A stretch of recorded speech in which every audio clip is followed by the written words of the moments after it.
Thank you for tuning in to The Solution Is You. I hope you guys are having a wonderful day. I woke up feeling good this morning. I'm feeling excellent, and it's always a privilege to be able to help as many people as I possibly can. I hope that you are in good health, and I hope that you yourselves will reach out and help someone that's in need. Now let's get into the message. Today's topic is about mental toughness. As you know, I use every opportunity that I can to use how I was raised as an open book and a blueprint to show how you can start out in the most unfortunate situations and turn your life around. So as a child, I remember growing up with my great aunt, and one of the things that I always wanted to be in life was a police officer. And I think that this stemmed from a lot of experiences that I had as a child. Not knowing who my dad was at the time, and my mom wasn't in my life, and then I saw the struggles of my great aunt. It seemed like she would go out of her way to make sure that I had everything that I needed. And I spent a lot of time to myself. Because I spent a lot of time in the house, I also had plenty of time to think.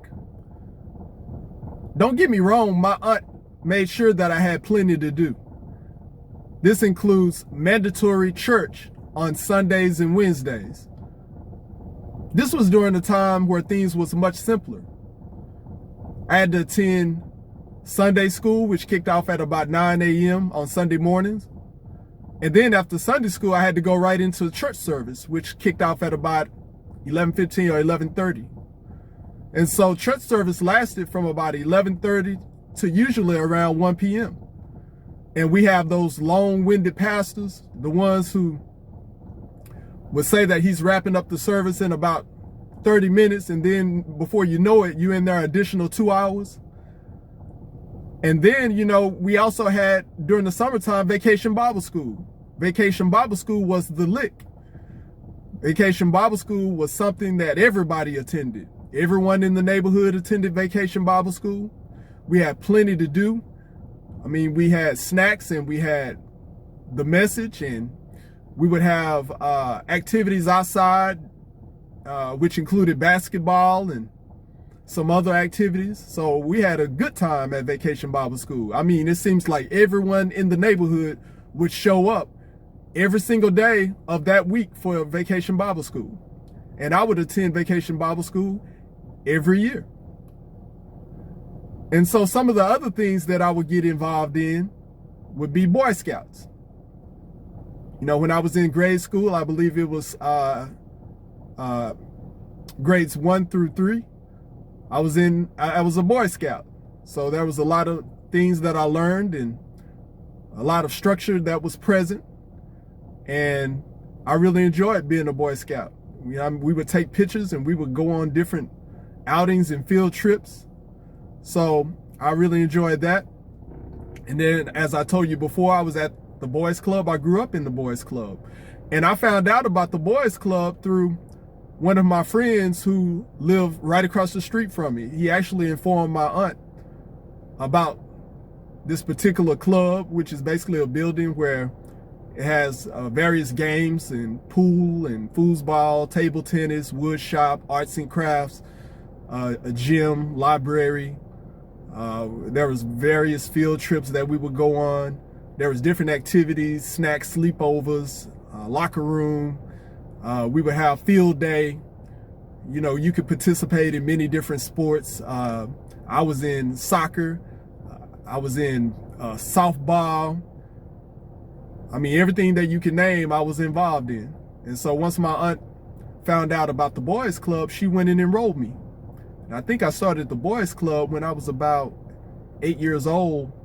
And I continued to attend until I want to say about 15 years old. So it was a lot of fun, and I learned a lot. There was a lot of structure and a lot of things that I learned, good and bad. So my aunt ensured that I was involved in a lot of different things. And so there's other things, I can't cover it all in this video, but I was involved in many, many different events and sports and things that I won awards for. And so, inside of the house, I spent a lot of time to myself. So while in the house, we didn't have all of the gadgets that are present today. There were no cell phones. We didn't have, the exciting games of Xbox or whatnot. At that time, I believe Nintendo was the hottest thing around. And then we had little hand games, such as like little Sega games and things like that that were vintage now, but you can hold in your hand and you can play those. And to us, that was exciting. And so inside of the house, the most important thing outside of chores that I would do is I would draw. I would just sit down in the front room with the door open, and some days it would be raining and some days it would be sunshine, and the most action you would get would be a squirrel running across the power lines, and you kind of look and you see squirrels chasing each other, and you might see your friends pass by or whatever. And so that's what made things exciting. And so just a side note, one of the movies that most of us like, the movie Friday. And I think the movie Friday is probably the best depiction of what life was like as a child or a growing teen at that time in the late 80s, early 90s. Things were simple. You can sit on your porch and you just talk about everyday things. And you can just really enjoy life. And you had different people who made the neighborhood. You had a person who would be a problem maker, and you had somebody who would try to bully others, and you had the person who was always being punked, so to speak, who wouldn't, take up for themselves or whatever. And then you had those who would be living life fast, and so on. And so the movie Friday really depicted how those times were back then. So back at my aunt's house, I would do things like just pick up a dictionary, and these were things that were heavily pushed. I mean, you couldn't go anywhere without someone encouraging you to do the right thing. So this includes school. So if you wasn't in school, you were in church, and in church you were always being persuaded to do the right thing and to always fill your mind with positive things, and always pursue education regardless of whether you were in an educational setting or not. I mean, you had a responsibility to improve your diction and improve your skills of as far as communicating, and work on your habits and treating others with respect and having dignity and those type of things. So these are the things that were upheld, and they were pushed on, especially the younger folks. So in the house, I would always open up a dictionary when I didn't have anything to do, and I would just learn new terms, and just figure out what words were. As soon as I would hear a word that I was unfamiliar with, I would pop open the dictionary and see what it was all about. And the things that were important at that time as far as learning was you had, dictionary, whether it was Webster's dictionary or whatever, Oxford dictionary. You had encyclopedias and atlases. And, back then you didn't have the GPS navigation that you had today. You have Mapsco. So, you have some documents that basically you had to follow the directions on. And it's just amazing how far things have come from then to now. So life was really, really simple. And so because they were so simple, you had an appreciation for life itself, and you had appreciation for others because everyone understood the struggle, and we were somewhat on one accord, back then. So, you had your knuckleheads, and then you had those who was very smart. And I remember in my church at the time, we had something that was called drill team. So drill team, you had to be practicing your steps, and you had to be in unison, and you had to have some type of camaraderie. And so you had to have some type of tact and be able to implement the different strategies in order to pull off a particular step. So it was important to communicate with your peers and make sure that they were successful, because if they were successful, it made you look successful.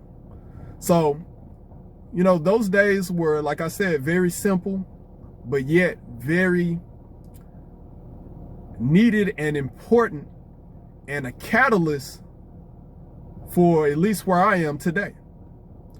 And so we cannot disregard or, you know, not take serious the importance of being raised correctly. And I feel like mental toughness begins in the home.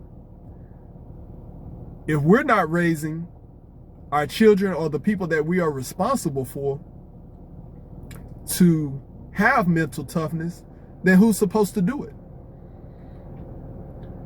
You know, the early years are the most important years that define the rest of your life. Now, we're not talking about exceptions. We're talking about what's practical. And it's practical that if you're in a home and you're being sustained by education, a willingness to learn, a willingness to have discipline and obey authority, then it is practical that you are going to turn out to be the best person that you could possibly be and have the best possible influence on others. Back then, there was no individualism.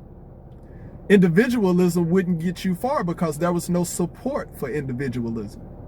There would be a very small group who would, if you want to say support, would support that. So back then, you had no choice, to tell you the truth, but to survive or to thrive. And I credit the way that I was raised to get me through all the things that I went through when I left the house at the age of 16 and being able to be who I am today.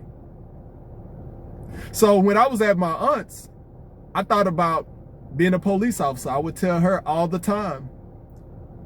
I would call her Big Mama and say, Big Mama, I want to be a police officer.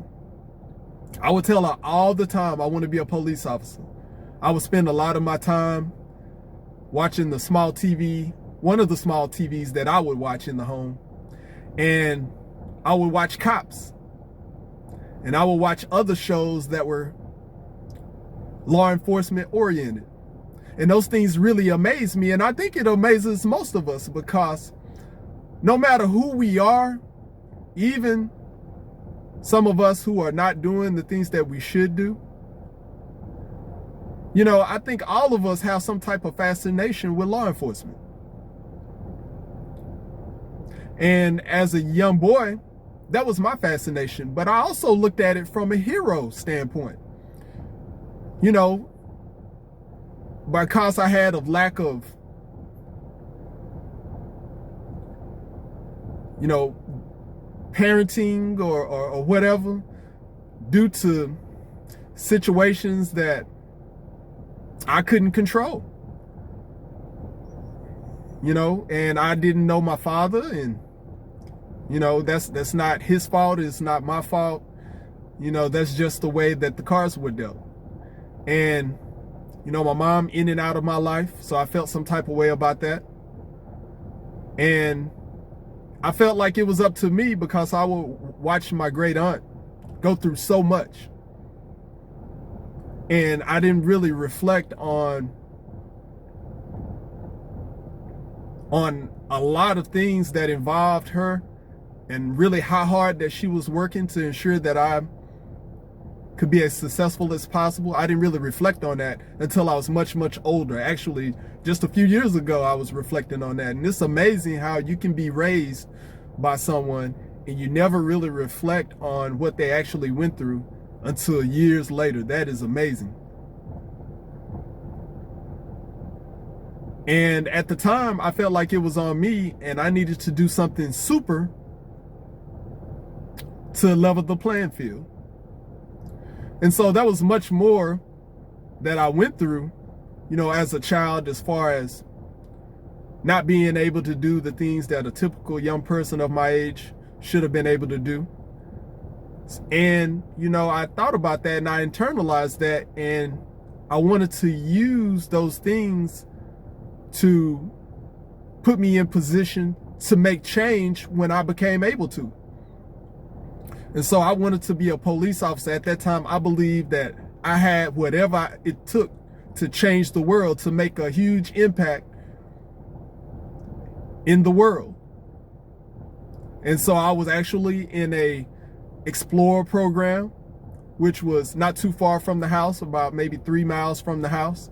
And so I would go down to the police storefront, and I remember they would hand out coloring books and crayons, and they would show me around the department. I never got a chance to ride inside of the police unit, but I would attend the storefront to have these tours or whatever. And I would go, I would say maybe at least once, maybe twice a month.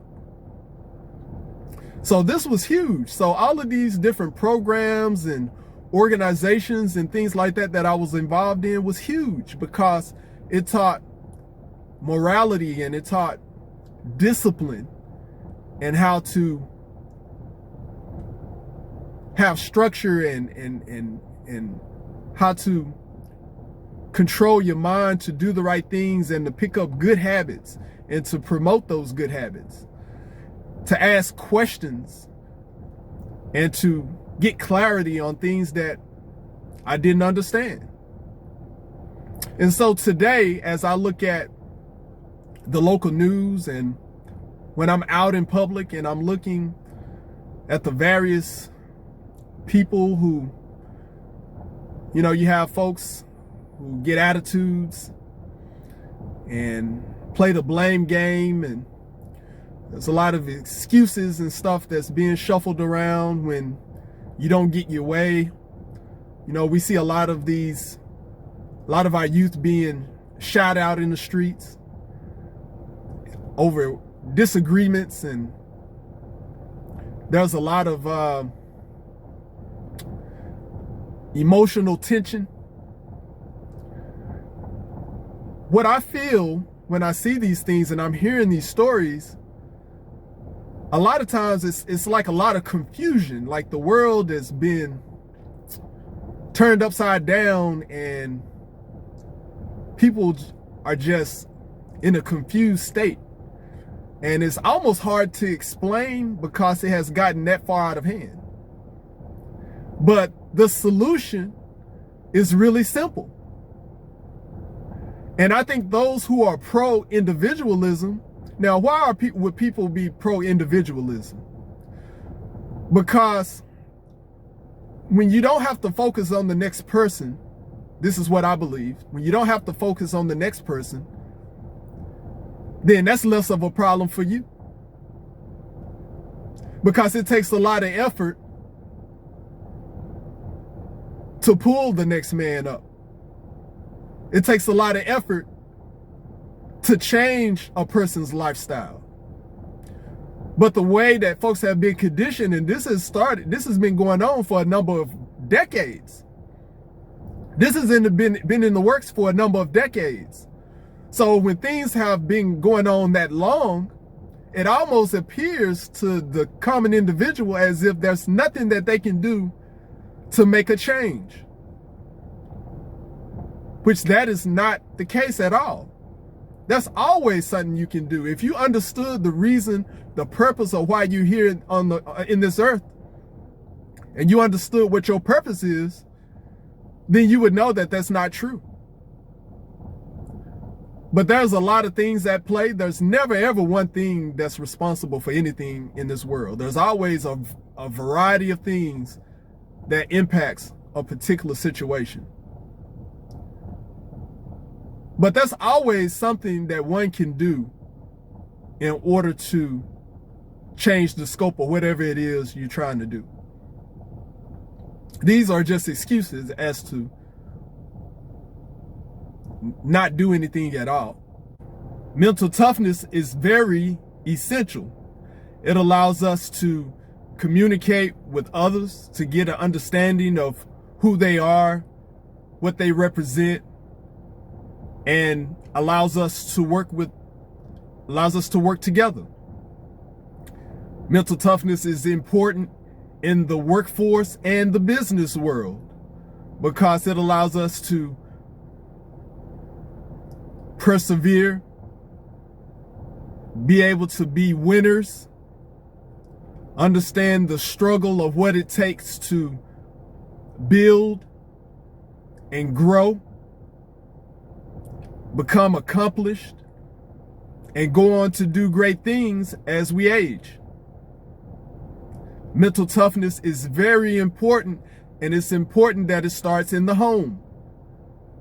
We have to find out who we are, what we would like to do in life, and understand how it impacts the rest of our life and others around us. These things are essential. Somebody has to lead the next generation. You see how things are going now, just imagine the generation after, if things are not turned around. These things should be of utmost importance to all of us. All of us individually, day after day, can make change. That's a fact. I thank you for listening to me today. Please understand that the solution is you. With that, have a great day.